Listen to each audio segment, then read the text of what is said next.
Oiê, preciosas e preciosos, tão amadinhos do meu coração.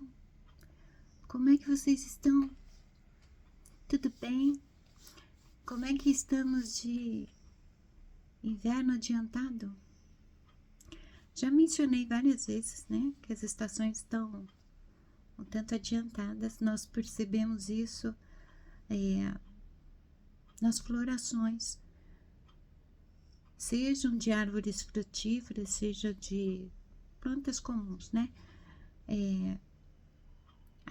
Há aquelas que parecem que estão adiantadas, há aquelas que parecem estar atrasadas, mas na verdade esse atrasado tem muita relação com o adiantado, né? É. Vocês estão bem? Rimada tá bem, viu? Antes de seguir com o tema, tem duas perguntinhas aqui. Adoro as perguntas porque esclarece aquilo que já foi dito, né? Eu resumi as perguntas. São duas. Uma é: minha personalidade é impulsiva. Eu esbravejo muito ao falar. Faz tempo que eu não vejo o termo esbravejar, né? Que eu gosto muito.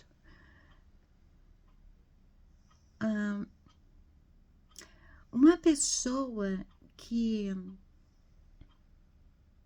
rebate muito verbalmente, que expressa muito não só pensamentos como também sentimentos e emoções, ela não é impulsiva necessariamente, tá? Falar também é uma atitude. Às vezes a pessoa ela reage a tudo falando. E é melhor falar do que levantar a mão e dar no outro, né? Quando você se olha dessa forma, você está se cobrando muito, viu? Vamos pegar leve com o nosso animal. Não vamos exigir demais, não vamos ser ditadores do nosso animal. Autoconhecimento e autoaceitação quer dizer que nós nos aceitamos assim como somos, no geral, em totalidade. Isso quer dizer que nós vamos aceitar a nossa genética, a nossa hereditariedade, a nossa personalidade.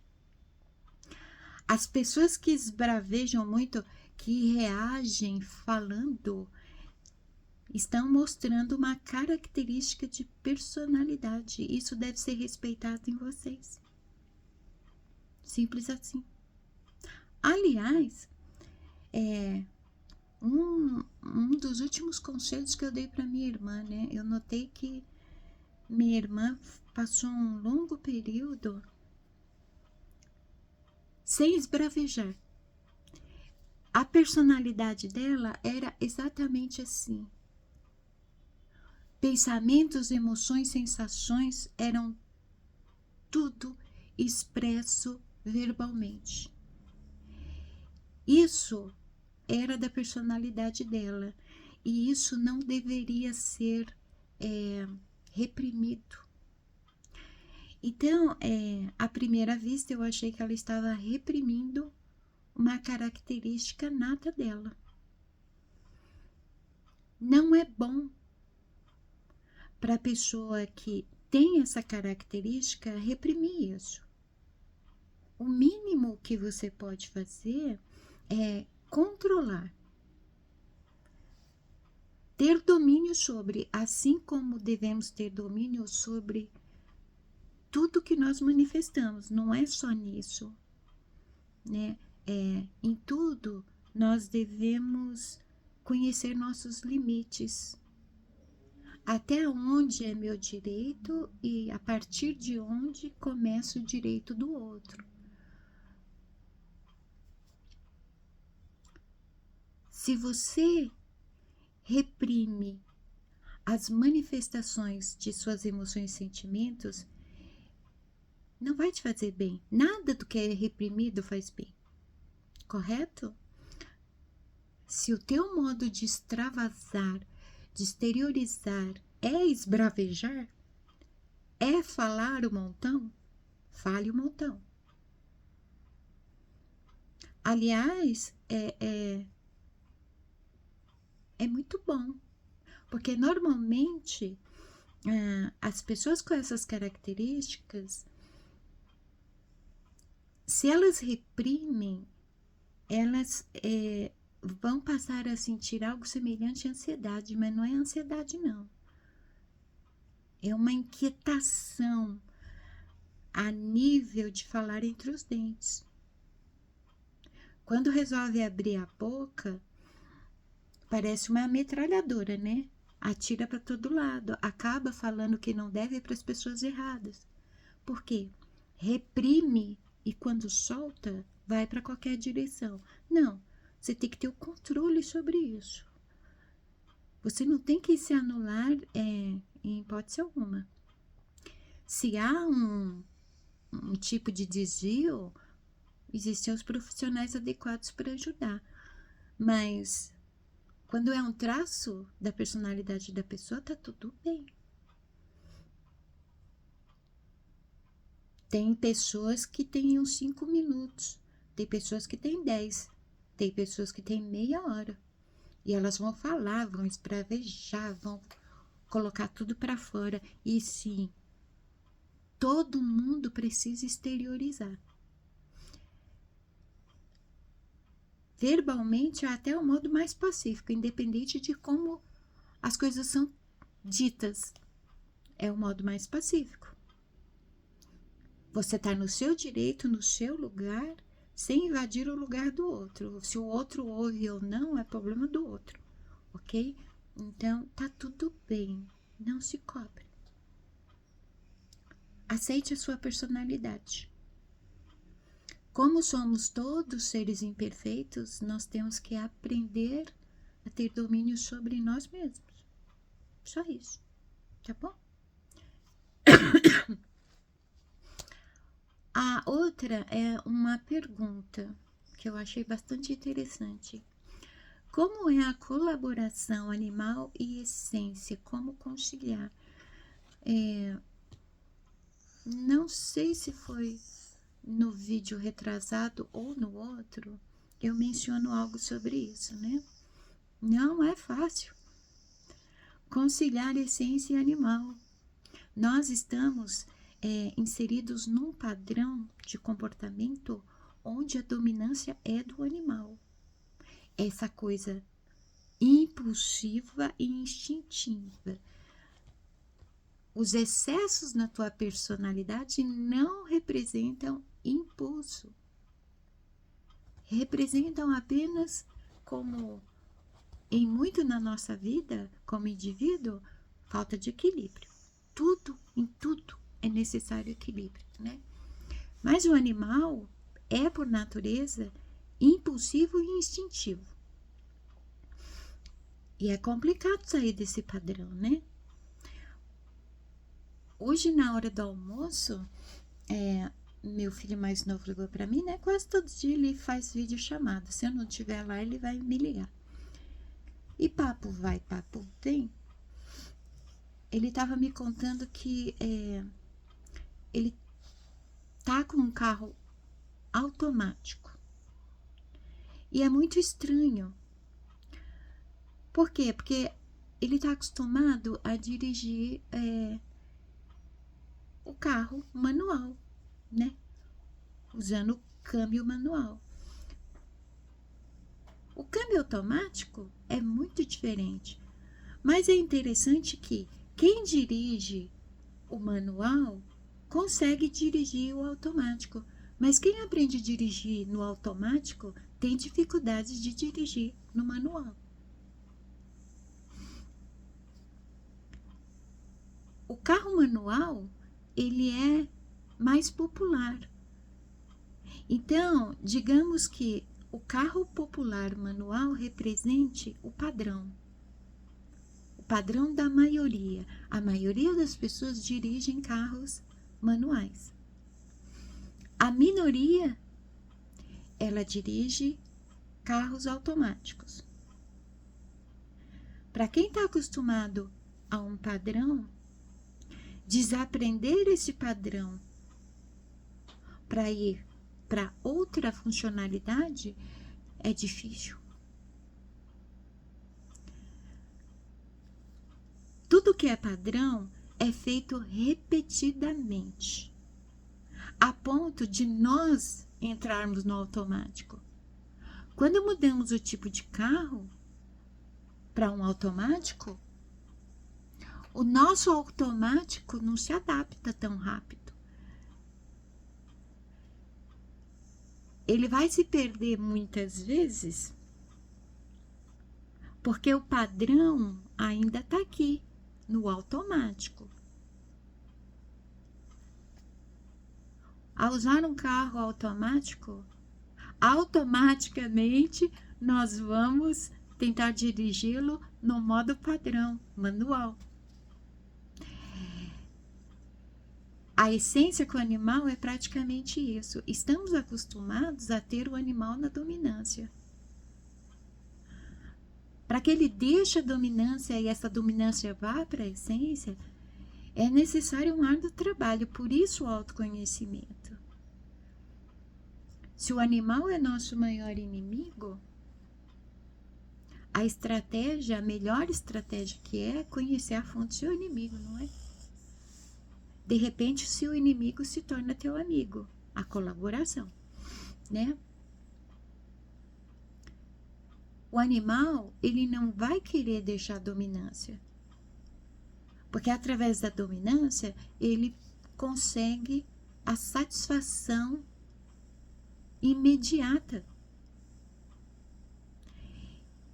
Ele pode manter, através dessa dominância, a impulsividade e agir por instinto.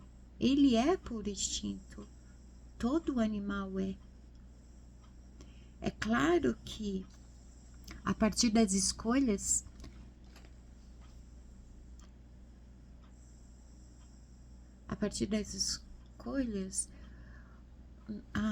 outro pensamento atravessou meu raciocínio.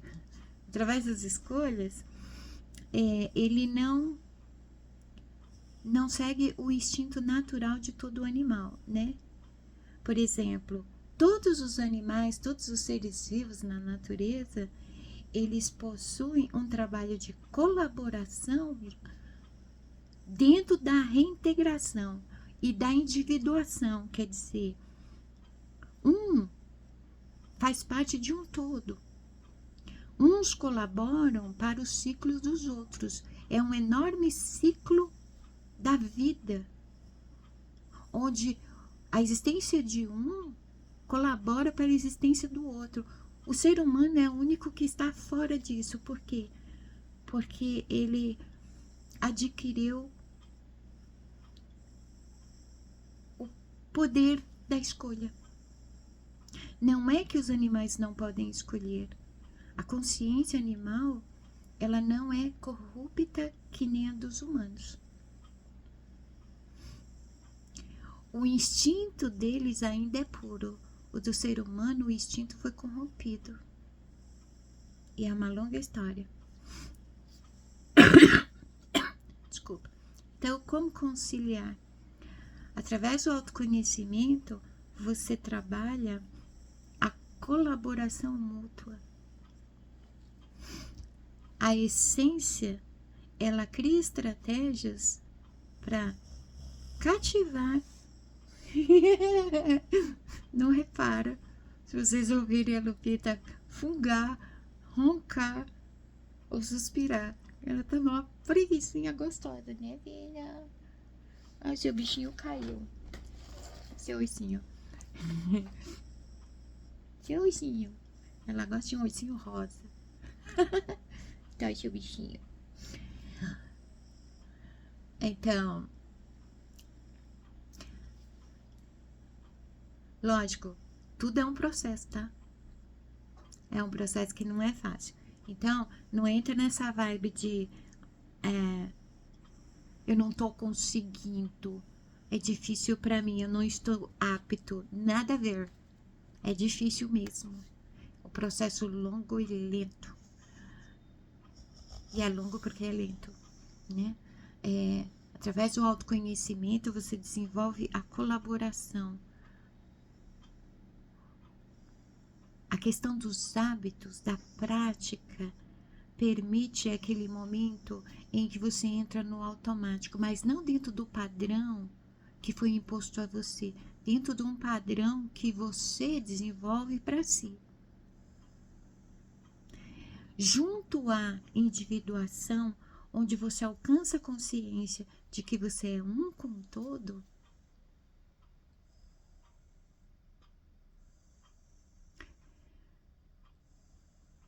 que doideira, onde você é um com o todo, você desperta uma memória ancestral do animal. E está no inconsciente do animal a pureza do instinto dele. Por exemplo, desculpa, nós vemos as leoas, por exemplo, numa estratégia incrível para capturar uma presa, que lógico sempre pertence a outra espécie, e nós, quando assistimos isso, segundo os nossos conceitos, pensamos ser uma coisa muito cruel, né? Não. Não há maldade no animal. Nós que possuímos a maldade é que enxergamos a maldade. No instinto do animal, há um nível de consciência quanto à seleção natural. As leoas, elas não capturam animais saudáveis, elas não capturam filhotes saudáveis. Não. Elas vão atrás dos mais idosos e dos doentes, dos mais lentos, porque assim há uma colaboração onde aquele bando, dentro da seletividade, né? Existe a seleção natural e a seletividade natural. Dentro da seletividade, está tornando aquele bando da outra espécie ainda mais forte. E dessa forma, a outra espécie é perpetuada. A cadeia alimentar, na visão humana, é algo um tanto cruel, né? Ainda mais porque somos carnívoros. Nós interpretamos o mundo de acordo com as nossas práticas, com o que acreditamos. Quais os nossos motivos para comer carne? Só que os motivos dos outros animais não são os mesmos. Por exemplo, há uma ambição em muito mais lucros em cima de quem consome carne. Animais caçam para se alimentar, não para ganhar nada com isso. O ganho já é poder se alimentar. Nós consumimos para que alguém enriqueça em cima do nosso consumo, entende? Tudo isso são pensamentos que criam reflexões profundas na nossa mente, que vão nos levando à colaboração, à coletividade, à consciência da coletividade, da individuação e por aí vai, tá? É da mesma forma, não se force a compreender isso.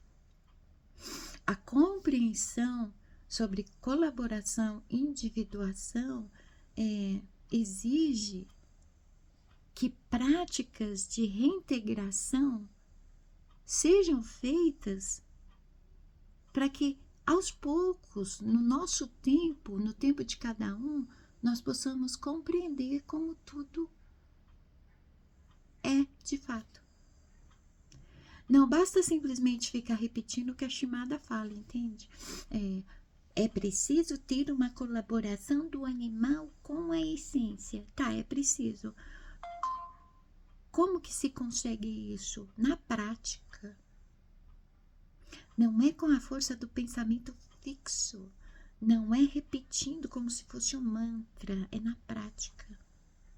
O que eu estou fazendo, eu animal, para colaborar com a minha essência e o que a essência está conseguindo fazer para colaborar com o animal? Sabendo-se que o tempo todo a essência quer colaborar com o animal e tudo que parte da essência é bom, só que o animal impede o acesso. Agora, o animal precisa ser convencido que ele precisa da ajuda, da colaboração da essência. Nós precisamos ter frequentemente essas reflexões. Quando é o animal, quando é a essência? Nisso há discernimento. Tem um vídeo aqui no canal que fala sobre o animal, bípede e a essência. Mas mais pra frente eu vou falar a respeito disso, tá bom? Tá. Qual é o tema do vídeo, estimada? Vocês param de se cobrar, tá bom? Esse vídeo provavelmente vai dar mais de 1 hora, por quê? Porque o assunto é complexo. Ele vai atravessar várias linhas de pensamento, tá? Terça-feira, eu não sei se era fim de noite ou já era madrugada, eu tava aqui fazendo meu crochê e eu senti um reflexo de abalo sísmico. Mas, nada, no Brasil não tem terremoto, existem, né? De leve. A gente chama de baixo, tremores. Escala baixa são as escalas sísmicas, assim, que são tremores leves, né? Mas o que acontece? Shimada já morou no Japão. No Japão tem terremoto todo dia. Normalmente, os tremores são de leves a moderados, mas todo dia tem abalo sísmico no Japão. Em 1 ano e meio, houve um terremoto que fosse mais forte, entre 5,5 a 6,5. Ainda assim, aonde eu morava, não tinha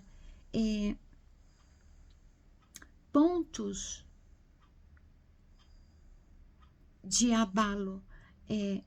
Onde a província que eu morava recebia reflexos de onde os tremores se originavam. Então, por exemplo, se houvesse um terremoto forte em Tóquio, nós iríamos sentir lá na província, que é a 3 horas de Tóquio, mais ou menos, né, do aeroporto de Surita. Acho que é isso. 3 horas. A 3 horas de distância, você sente os reflexos de abalos sísmicos das proximidades.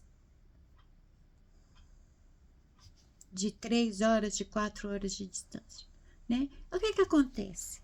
Nessa de automático, nós ficamos condicionados a perceber automaticamente qualquer nível de abalo sísmico. Acho que quem mora na Europa, principalmente ali na Itália, também passa por isso. A frequência dos abalos é diário, então você acaba se acostumando. Às vezes, na hora da pausa do trabalho, né, tinha muitas pausas para descanso. A gente estava na sala assim de descanso, o copo d'água estava ali. Era comum ver o nível da água no copo oscilando. Aí a gente prestava atenção, a gente conseguia sentir que estava havendo reflexo de um tremor leve vindo de algum lugar. Então, na terça, entre o final da madrugada e a madrugada, não sei, que eu estava muito focada, né? Eu senti reflexos de tremor de terra. E normalmente aqui no Brasil, quando há um tremor baixo, em Minas, né? Não sei ainda por qual motivo.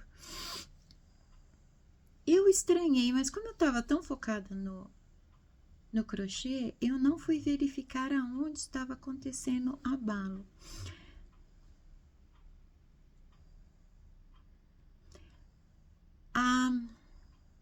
Eu não sei quantos anos exatamente.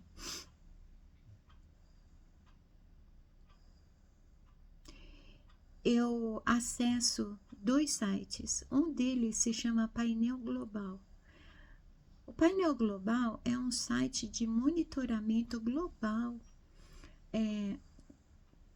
de todo o planeta, de todo o comportamento do planeta, seja ventos, seja terra, né? Atividades sísmicas, velocidade do vento, comportamento dos oceanos, a qualidade do ar, tudo.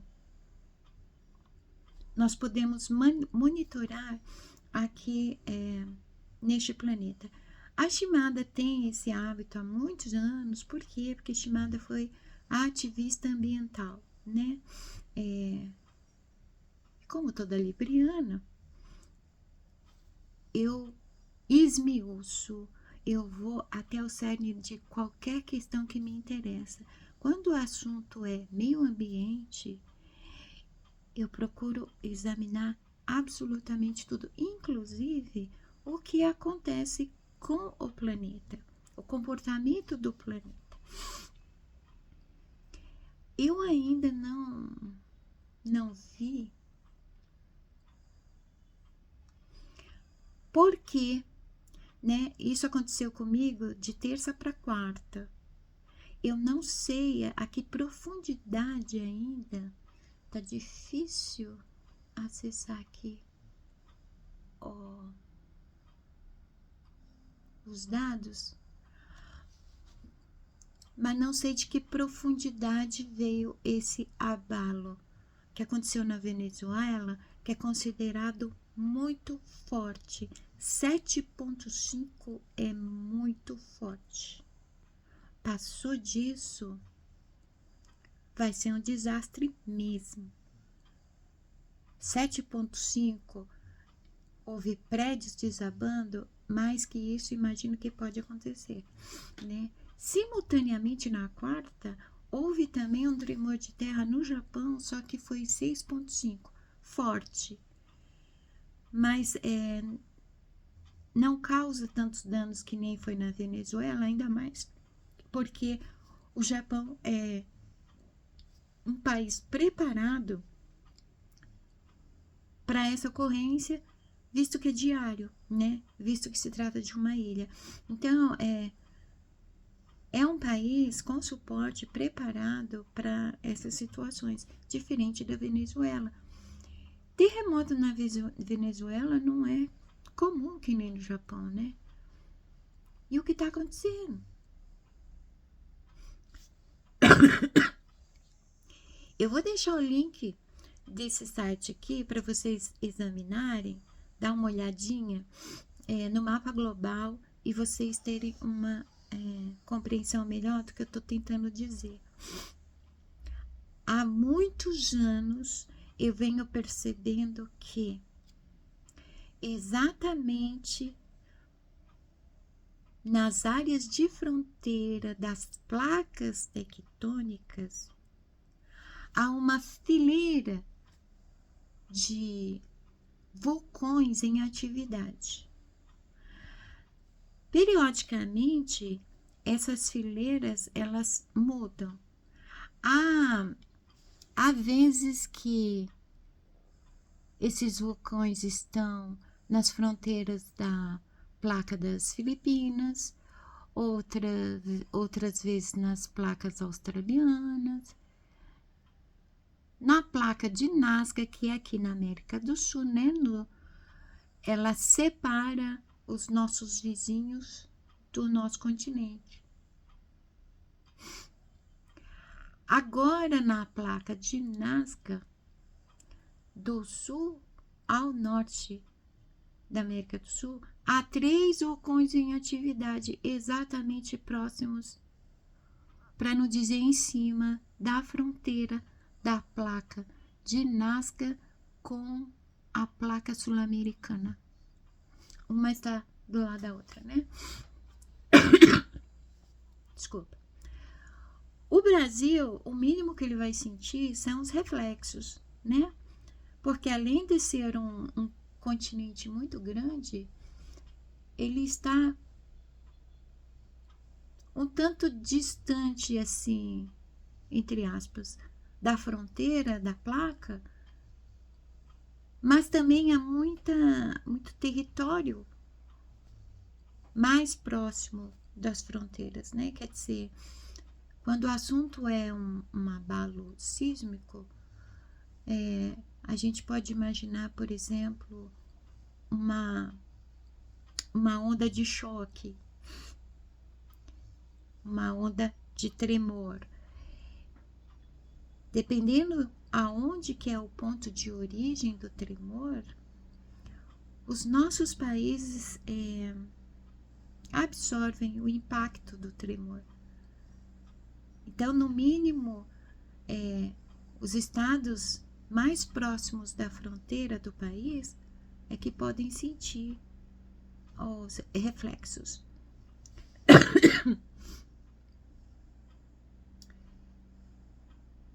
E aí, estimada, você vai dar aula de meio ambiente? É quase isso.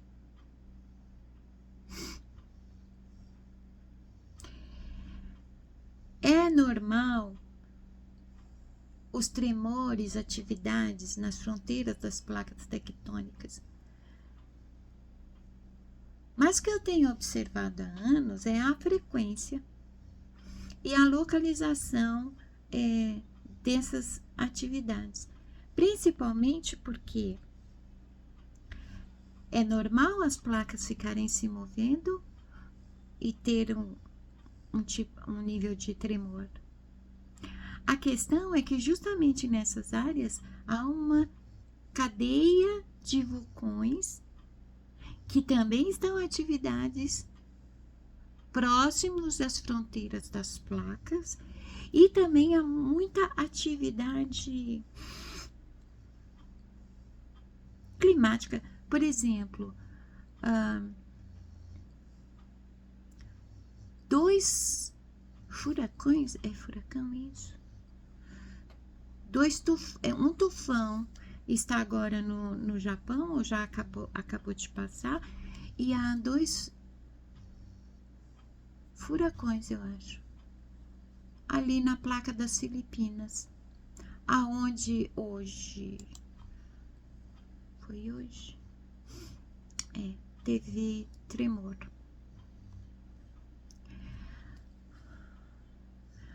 As Filipinas, principalmente a placa das Filipinas, se mostra uma área muito sensível, porque ela está localizada num ponto assim vulnerável, né? E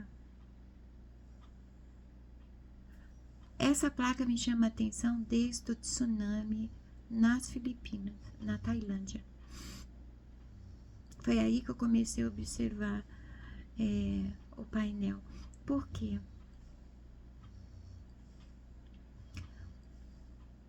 Dentro do período que eu estou observando essas atividades, e vulcão e terremoto ocorrendo próximo às fronteiras da placa, a impressão forte que eu tenho é que não é o movimento normal que as placas costumam fazer. Eu tenho a forte sensação de que as placas estão se movendo do lugar.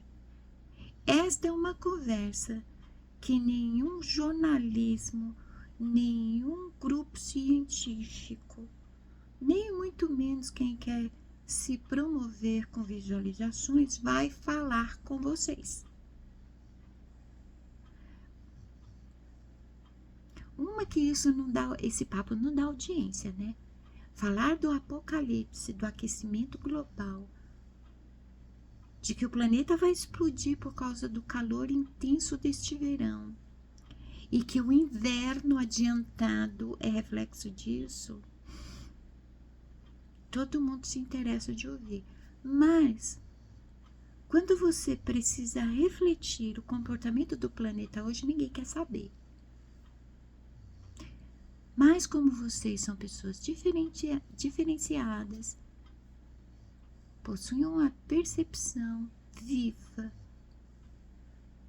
e estão na busca, e em algum momento da busca vocês iriam encontrar com esse tipo de assunto, nós vamos falar dele agora.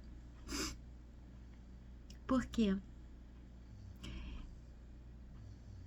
As placas saírem do lugar é um comportamento normal do planeta, só que ia demorar muito, assim, tipo uns bons milhões de anos para isso acontecer.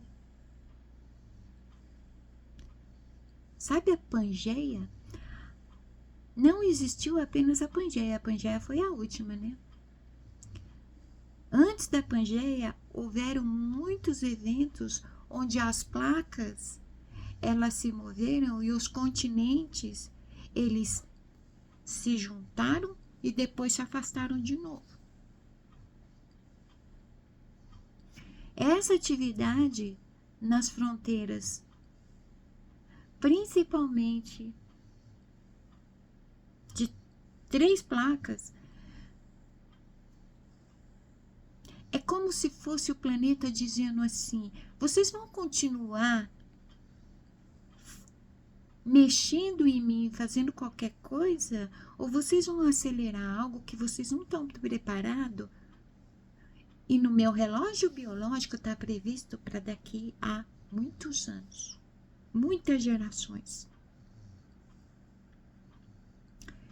Ai, Shimada, que exagero. Exagero, né? Vamos chegar lá nos exageros? Quarentena, 40 dias, todo mundo recluso. Já havia uns 8 anos que eu tinha percebido que as nuvens estavam ficando cada vez mais baixas. Eu comentava isso nas redes sociais, o povo dava risada de mim. Dizia que eu simplesmente morava no ponto mais alto do bairro, então eu tinha a impressão de que as nuvens estavam mais baixas. Sabe? Se você procura tornar sua razão e sua emoção em equilíbrio, você não pode ter impressões. Isso é contraditório, não é? Ou é ou não é. E a cada ano estava mais nítido que as nuvens estavam ficando mais baixas assim. Hoje elas estão tão mais baixas que dá vontade de pegar. Dá vontade de subir no telhado mais alto e quem sabe. Porque da nossa localização, por exemplo, na rua, em relação aonde as nuvens estão posicionadas, a nossa impressão é que elas estão assim baixas, tão baixas que se elas descer mais um pouquinho a gente consegue pegar. É lógico que elas estão numa certa altura, mas em relação ao padrão convencional, elas estão mais baixas. E sim, elas estão mais baixas. Se vocês fizerem uma pesquisa, embora a constatação que foi há poucos anos atrás, né? Até que, enfim, resolveram constatar, a ciência resolveu constatar e isso tornou-se público. As nuvens estão, sim, mais baixas. Por quê? O planeta está tentando se resfriar. Para que o planeta consiga fazer essa atividade, ela precisa da colaboração de toda a natureza.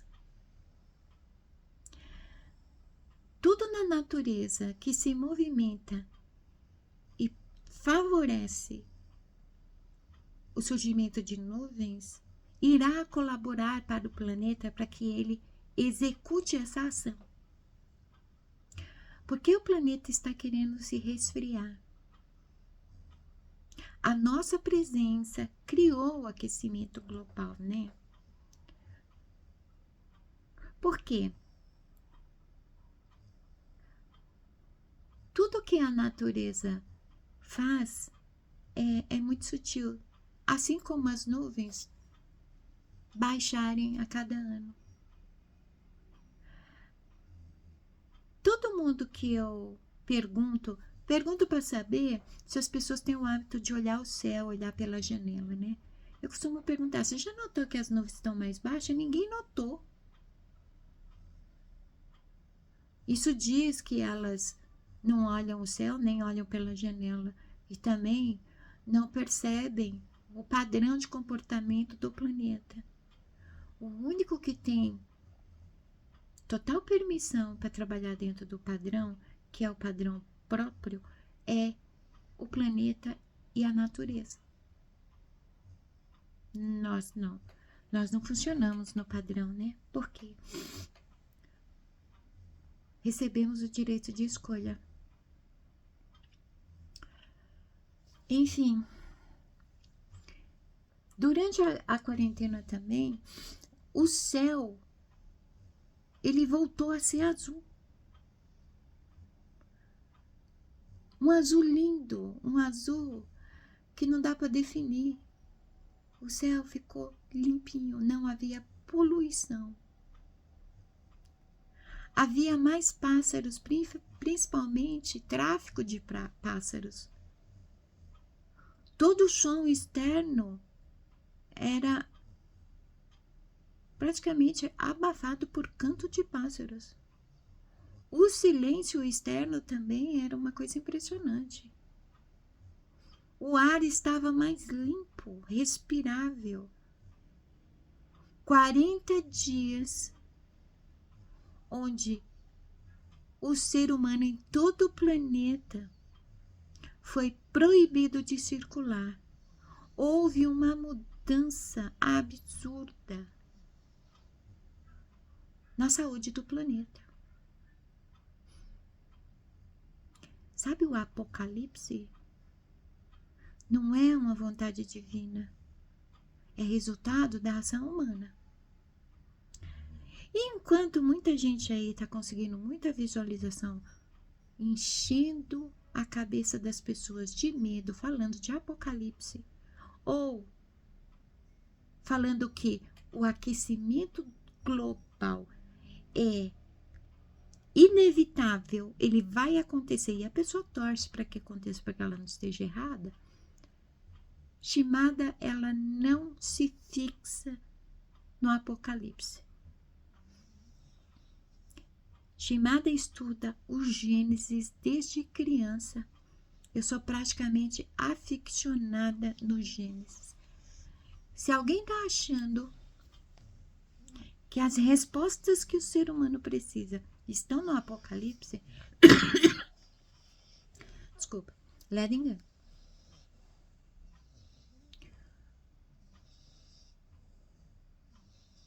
O último será o primeiro. O começo, o fim e o meio. A Bíblia não é só apenas um grande documento arqueológico incrível de um povo, como também é a maior coleção de metáforas que existe. Eu sou simplesmente apaixonada pelo Gênesis, mas ele para mim é uma metáfora.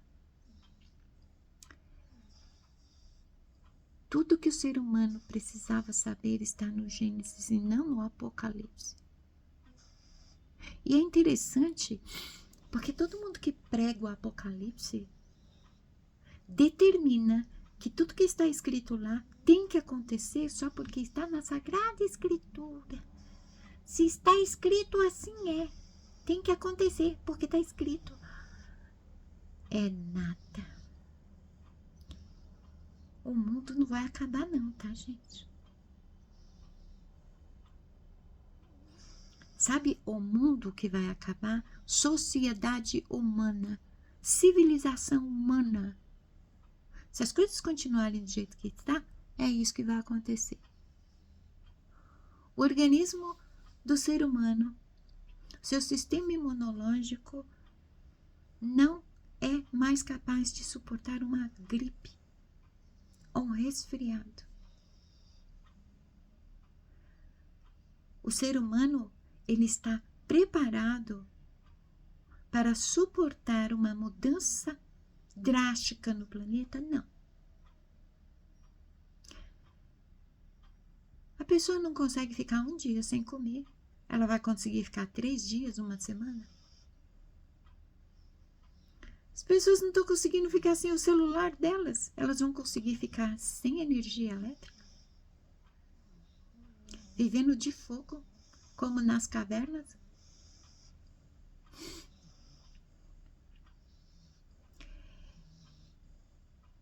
Talvez, né, no atual estado, nós não possamos reverter as consequências das atividades humanas no planeta. Mas talvez nós poderíamos atrasar a ponto de evitar, reverter.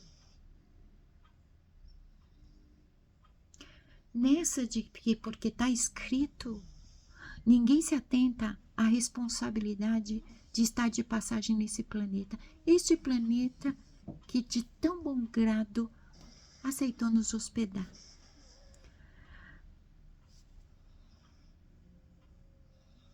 Nos hospedou para que possamos ter uma experiência humana, para que possamos encontrar nosso propósito, para simplesmente lembrarmos quem somos através do nosso aprendizado. Vamos lá em Gênesis.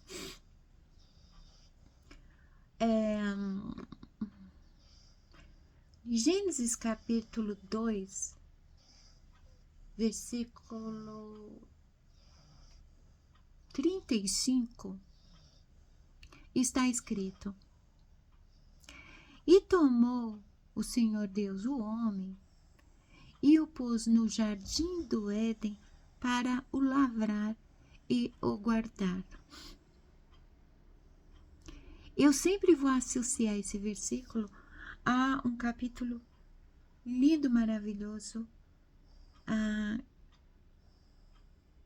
que acredito eu, se eu não estiver equivocada, foi escrito por Salomão, onde está escrito: quão amáveis são os teus tabernáculos, Senhor dos exércitos. A minha alma regozija e desfalece pelos teus átrios.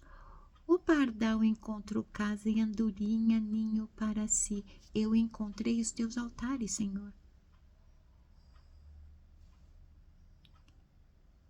O Senhor Deus pôs o homem no jardim do Éden para o lavrar e o guardar. Timada, o que você está querendo dizer com isso?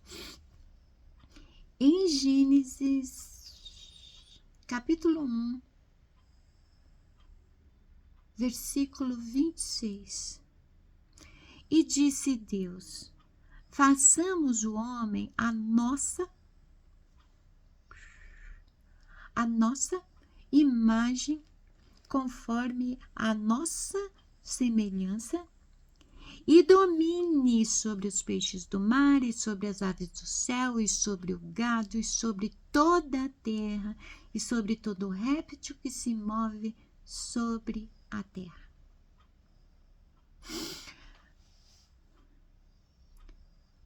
Em se tratando aos meus olhos de Gênesis ser uma metáfora, digamos que o homem aqui represente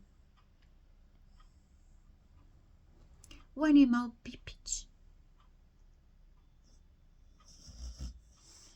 A imagem e semelhança é a essência. Se você estudar bastante, você vai chegar nessa lógica. A essência é a imagem e semelhança, é o veículo que transporta a centelha. Então, digamos que Adão seja a representação do animal bípede, pura e simplesmente. A imagem e semelhança está no ser, no corpo que o animal transporta, a essência.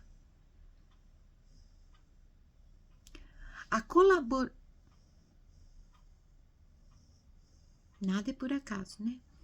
A colaboração animal e essência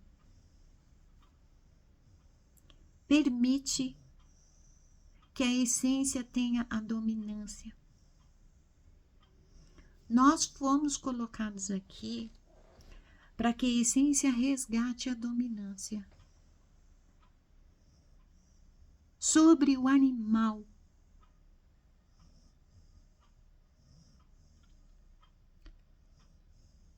Façamos o homem à nossa imagem, conforme a nossa semelhança, e domine sobre tudo que se move na terra.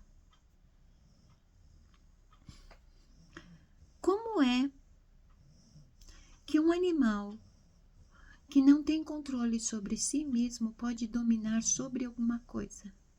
E não pensem vocês que, por exemplo, os seus ídolos, os seus líderes políticos, eles realmente dominam sobre algo. Condicionamento e manipulação são muito distintos de liderar, de dominar. Isso porque dominar aqui não é relativo à posse, à tirania, a mandar. Como, por exemplo, o gado é tratado, como os pets são tratados, né, em muitos lugares. Tem gente que passa dos limites, os extremos. Tem gente que cria o cachorro no quintal e trata como se fosse qualquer coisa. Tem gente que trata dentro de casa e humaniza. Até guarda-roupa tem. Os extremos. Dos extremos a desequilíbrio, viu?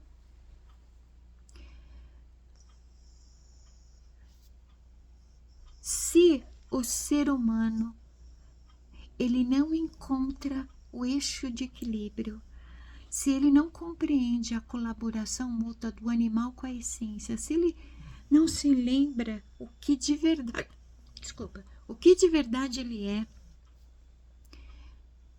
Eu comi tanta salada que eu tô arrotando, desculpa, tá? Esse é o animal. O animal arrota, né? A essência não, a essência é mais elegante. Afinal de contas, a essência não come matéria. Se o animal não entender o que de fato é a colaboração, a reintegração, a individuação, fica complicado, porque a essência é que tem que dominar sobre tudo através do animal. O animal não está ajudando.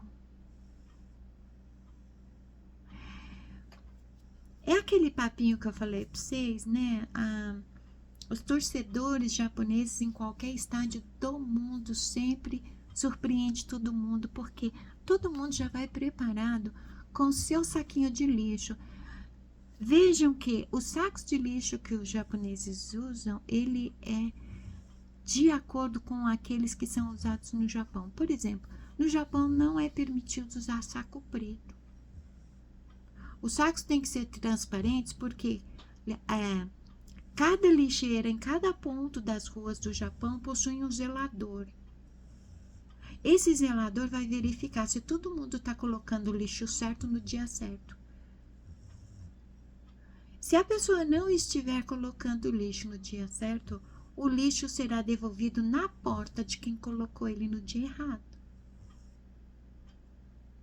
E aí, os japoneses em qualquer estádio do mundo, independente das leis,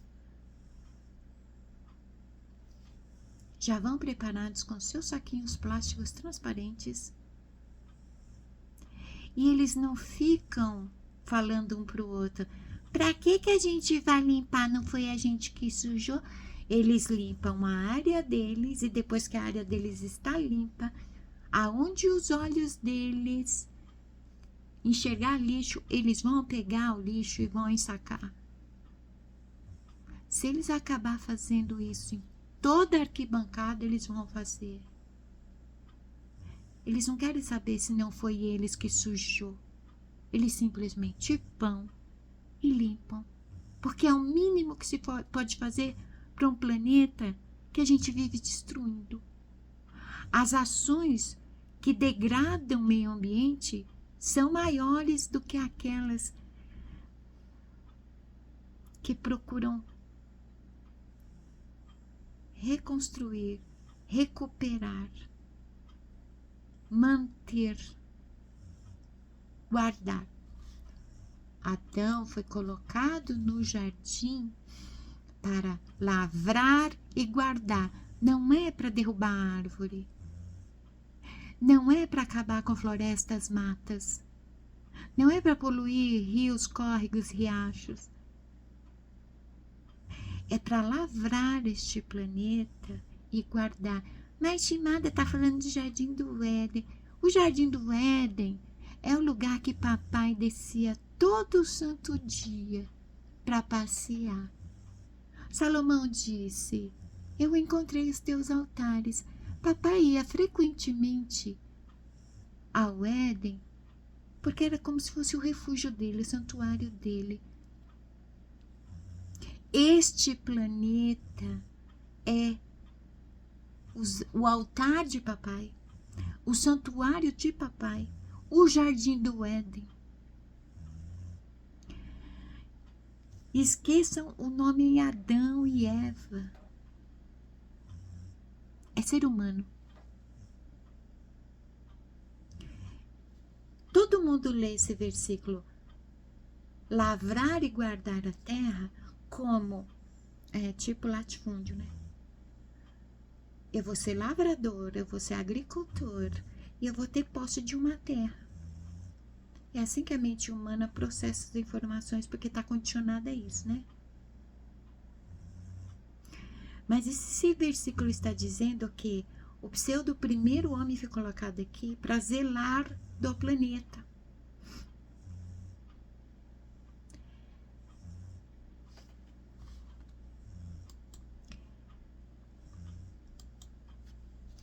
É incrível, é que ninguém está muito preocupado, né? Quando uma pessoa ela é muito preocupada com o meio ambiente, pode ter certeza, essa pessoa ela faz prática meditativa, essa pessoa faz autoconhecimento, essa pessoa ela pende mais para o vegetarianismo do que para o canibalismo, sabe?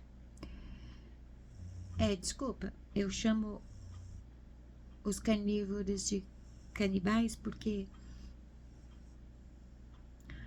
eu fui uma criança que cresceu com galinha e pato, né? Adoro pato. Vivo. Desculpa. Comer uma galinha, pato nem pensar. Nunca comi pato. Comer uma galinha, um porco. A gente teve porco aqui. Eu dava banho, eu dava nome, eu colocava lacinho no pescoço, eu dava comida. Né? Comer porco. A gente só não teve boi e vaca, uma pena, mas eu já tive contato com eles. É a mesma coisa de eu pegar e comer a Lupita. Qual a diferença? Ah, a diferença é que a Lupita é criada aqui dormindo comigo na cama. O boi e a vaca não, né?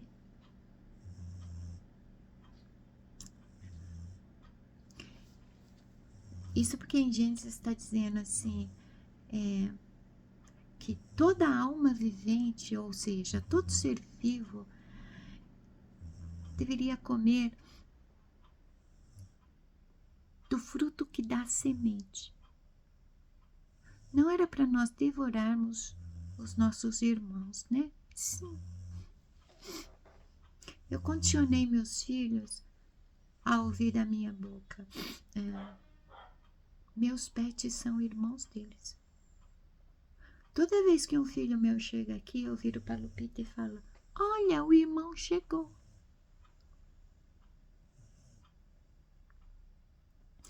Eu falo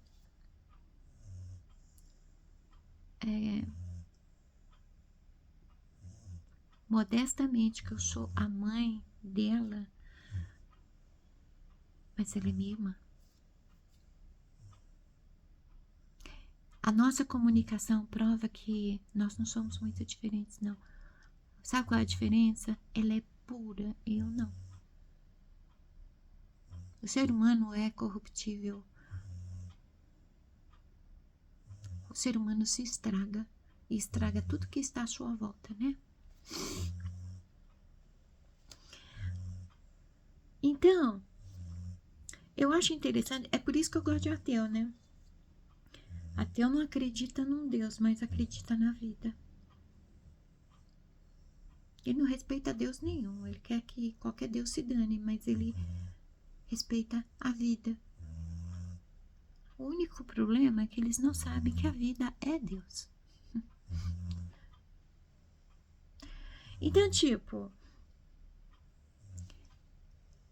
pouquíssimas pessoas têm interesse real no autoconhecimento, assim como toda pessoa que começa a vender para os outros autoconhecimento não consegue bancar.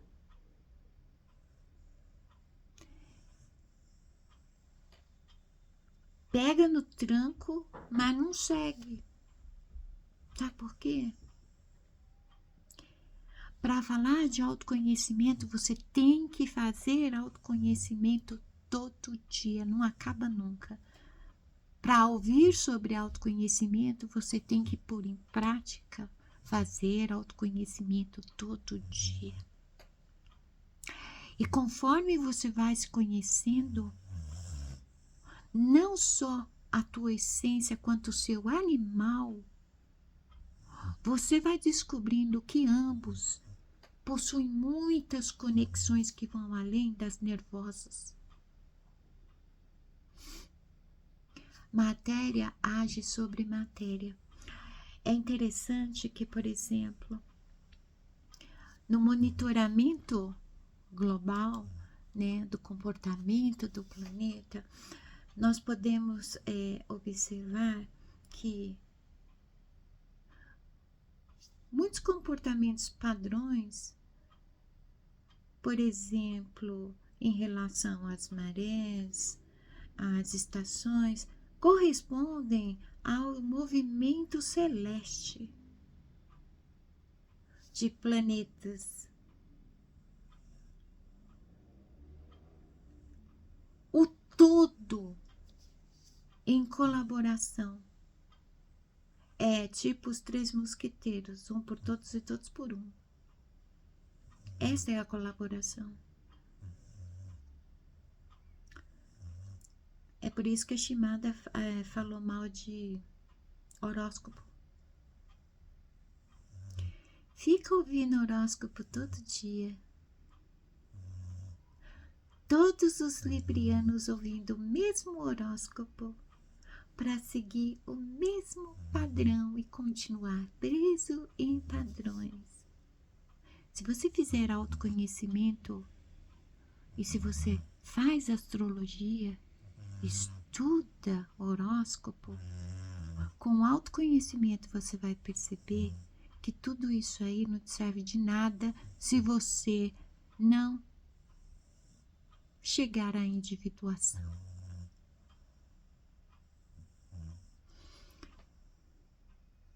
É uma coisa estranha, né? O estudo dos corpos celestes em prol de um grupo de pessoas, né? Libra, Sagitário, Escorpião, Áries. E os corpos celestes estão movimentando dentro de uma colaboração muita com várias engrenagens, onde um se move em prol do outro. Tem gente que fala mal de Libriano, por exemplo, né? Que eu acho isso de uma mentezinha de ervilha. A Libriano não sabe se dá prioridade, sempre tá pensando nos outros. Pensa só em você. Esquece os outros. Libriano tem uma mania, vai sonhar, não sabe sonhar só para si. Tem que enfiar os outros no meio do sonho. Ela quer alcançar a recompensa dela e ainda quer dividir com os outros. Não esqueçam que Libra é tipo a liderança no zodíaco. Ela não representa apenas a justiça. É assim que o ser humano devia pensar. Eu tenho um belo de um pão italiano. Eu sozinho não vou conseguir comer tudo. Amanhã não vai estar tão gostoso que nem agora que está fresquinho. Eu sei que o meu vizinho não tem nem uma fatia de pão, mas eu não vou dar, porque quem conseguiu esse pão fui eu. Ele que se vire, cada um com seus problemas. Libriano não é assim. Não é. Toda vez que eu vou na barraca de fruta, eu não fico com todas as frutas. Eu passo lá em cima e deixo um pouco. Praticamente a metade. Para os meus sobrinhos. Eu peço a papai que me dê sempre condições de eu sempre ir na banca de fruta. Para mim sempre trazer fruta. Porque eu quero continuar dividindo com meus sobrinhos. Porque quando eu quero comer uma fruta, eu não penso só em mim, não. Shimada foi criada assim. Só que Shimada toda a vida foi muito questionadora. Shimada queria saber se estava certo esse negócio. Se o jeito que meus pais me criaram foi o correto. E foi. Outros valores, sabe?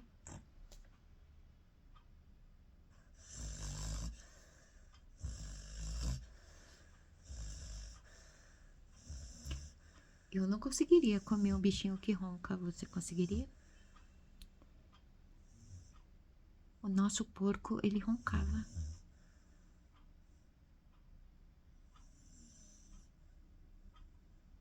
É uma história que eu ainda vou contar para vocês.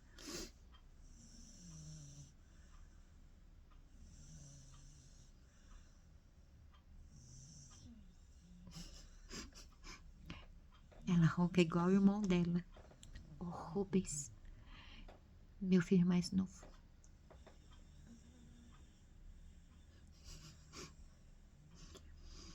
Então, passou de 1 hora, gente. Seja você um buscador, um manifestador, alguém na jornada de autoconhecimento, ou um espiritualista, ou mesmo um religioso. Um ateu eu não vou falar, porque normalmente os ateus, eles respeitam a natureza, respeitam o planeta, né? Que coisa!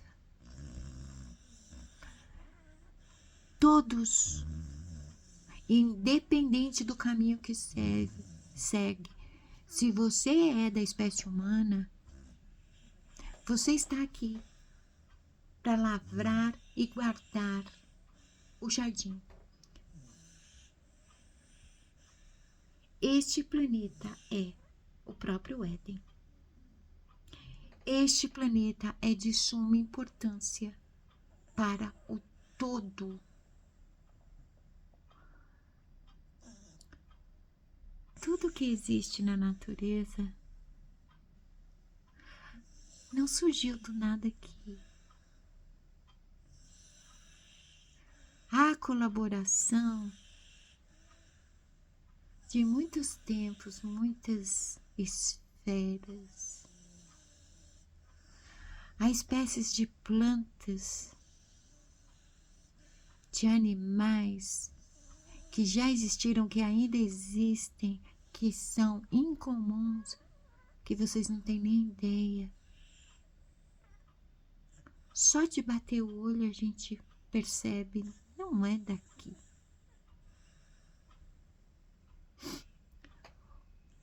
O berçário universal.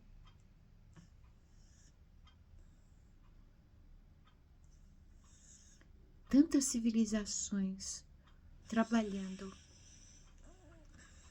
para que esse planeta resista à nossa presença. E nós, o mundo vai acabar mesmo. Está escrito no Apocalipse, está escrito, então, né? Dane-se. Um lixo a mais, um lixo a menos. Se eu parar de fazer isso, olha quantas milhares de pessoas continuam fazendo. Olha o pensamento da pessoa, né? Bom, observem o painel global, observem as notícias, observem os dados. O planeta, ele tem um comportamento que é dele.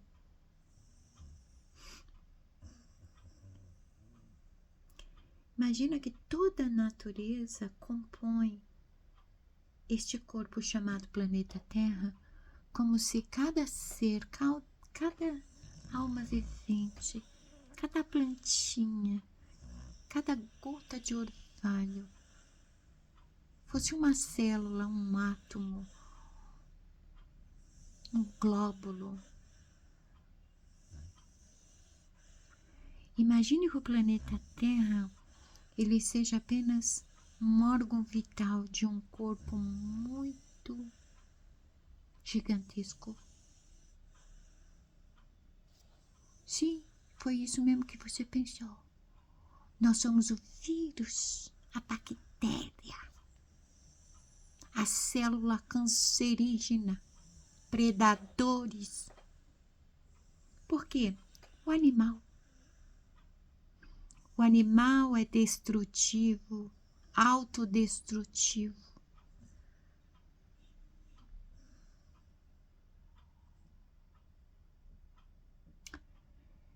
Eu vivo sendo consolada por todo esse povo que fica aqui, me olhando, falando na minha orelha. Sim, você está certa. Nada disso que você está falando vai resolver neste momento.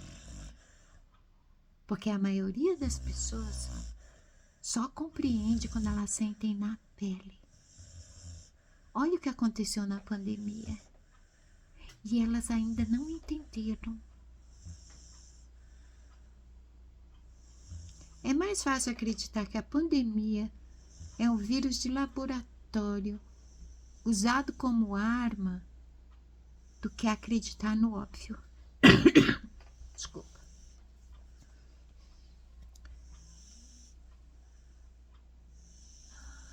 Uma casa comum só pode ser um gatil se ela tiver até 30 gatos somente. Ela não pode ter mais que 30 gatos dentro de um mesmo espaço, dentro de uma mesma residência, dentro do mesmo quintal. Por quê? Se passar de 30 gatos, o próprio organismo dos gatos começam a gerar uma defesa que fazem com que eles adoeçam e diminua a população de gatos naquele lugar. Assim é em toda a natureza, assim é o planeta. Os nossos vírus, nossas bactérias, somos nós mesmos que criamos dentro de nós. Às vezes a natureza dá uma mãozinha para usar isso não somente a favor dela, porque a partir do momento que nós estamos aqui, né, a natureza também não pensa como seres humanos.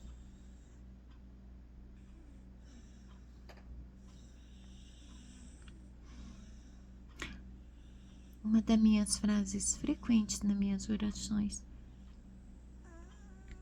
que eu não sei como o papai aguenta, porque é uma vida repetindo. Quando eu estou meditando, eu também repito isso. Quando eu estou interagindo com as minhas plantinhas, eu também estou dizendo isso. Quando eu estou olhando para o céu, eu estou dizendo isso. E eu digo, papai, por favor, olha como esse céu é lindo, é tão mágico. Olha como essa natureza é incrível. Olha como esse planeta é fantástico. Eu sou uma pessoa que gosta de dormir muitas vezes conectada no canal da NASA. Sabe para quê? Dormir olhando para o planeta Terra. Como é incrível.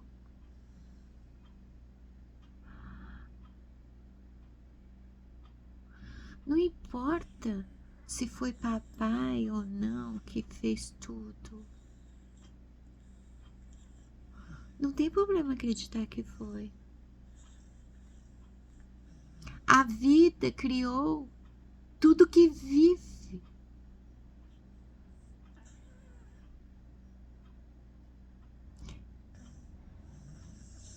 A vida deve ser respeitada independente do corpo que ela habita.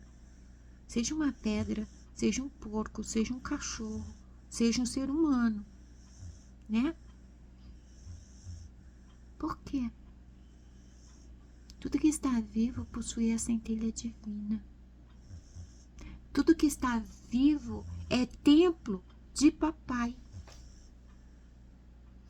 Quando você mata alguém, quando você ataca alguém, quando você pragueja sobre alguém, é sobre um templo.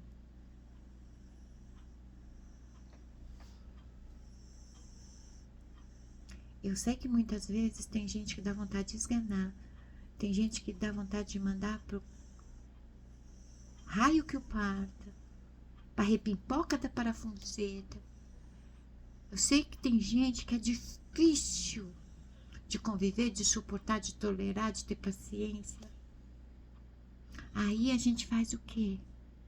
A gente pede aquele emprego nas nossas orações, em vez de pedir, papai, dá sabedoria, me dá entendimento. Papai, ó, minha paciência tá por aqui.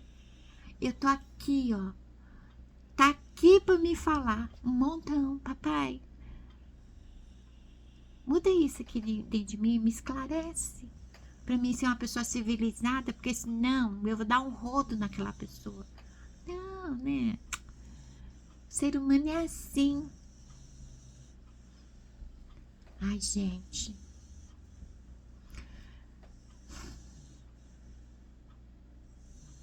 E assim, né? Eu tô falando tudo isso, mas vai resolver alguma coisa? Não. Talvez no futuro longínquo, quando eu não estiver mais aqui, para ter a dádiva de ver pessoas, muitas pessoas pensando igual eu. Porque eu não tô dizendo tudo isso para dar certo, para estar certa. Eu tô dizendo tudo isso porque eu tô vendo. Como assim você não tá vendo? Você não é menos inteligente que eu? Você não é menos capaz do que eu? Muito pelo contrário, né? Tá achando que viver a vida é se colocar dentro dessa caixinha espelhada, onde você é o centro do universo e tá bom? Do nada. Do nada. Você pula de bug jump sem corda, dá um terremoto no lugar improvável, acontece uma pandemia que vai se desenvolvendo diante de todo mundo e ninguém nem aí. Tudo que o animal manifesta é assim, né? Nessa linha de pensamento. Vamos refletir, porque a mensagem da semana pediu reflexão essa semana, autoanálise. Lembra que Shimada, na mensagem da semana anterior, ela não subiu, por quê? Porque eu tentei gravar 3 vezes.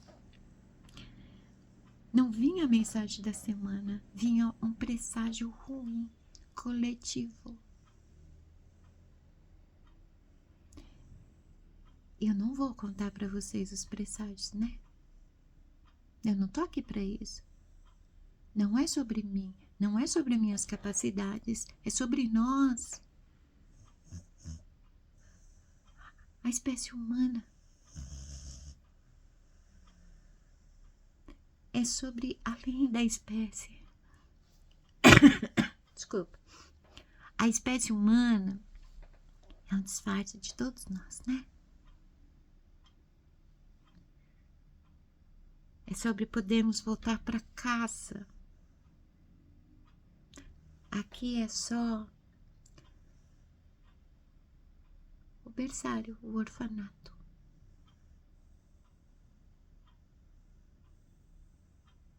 Nós não somos daqui. Mas quando você é hóspede na casa de alguém, como é que você deixa a casa desse alguém? É sobre isso, tá? Aproveitem. Quando olhar para o monitor global ou quando acessar o site da NASA e contemplar a beleza que é o planeta Terra, coloca a mãozinha assim, pede para papai. Nos capacita a lavrar e guardar esse lugar tão lindo. Não é só a música Wonderful World que é lindíssima, emocionante, né? É a constatação em si, este planeta é maravilhoso. Até o próximo vídeo. Beijos na alma e na testa do seu animal bípede.